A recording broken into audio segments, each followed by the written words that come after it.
Well, I think it can start a new cycle, fundamentally because so far in the last 6 years, most of the earnings season has been disappointing, and by this time you would start to see big earnings downgrades, and also companies' outlooks were very, very poor. So I think that it can be a significant difference, because at the same time you're seeing also indicators that are proving that it could be that there could be more strength to it. For example, consumer confidence. You're seeing also manufacturing indices, etc.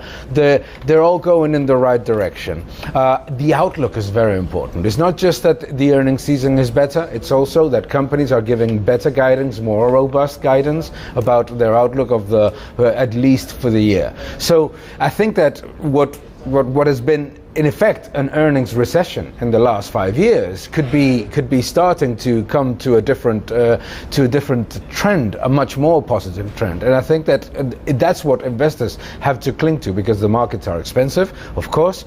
So they have to look at this inflationary pressures, and they have to look at earnings and guidance to defend valuations as they are right now. Let me challenge it a bit. I mean, absolutely right. There's many good reasons, I guess, to own stocks rather than anything else at the moment. But the level of indebtedness in the United States, where so many of these S&P companies are looking at, level of indebtedness, household debt, is just off the Richter scale now as well. There's been some really big numbers over the last week or so as well.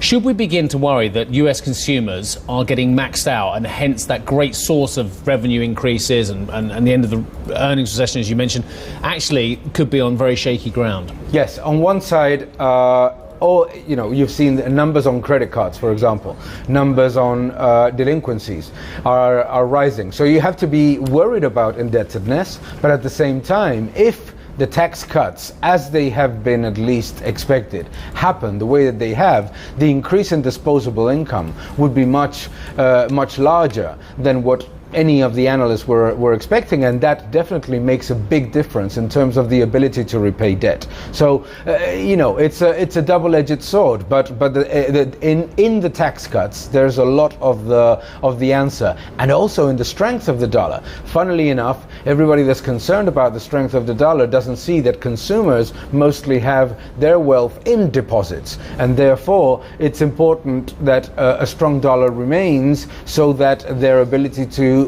continue to consume is not hindered by the rise of inflation.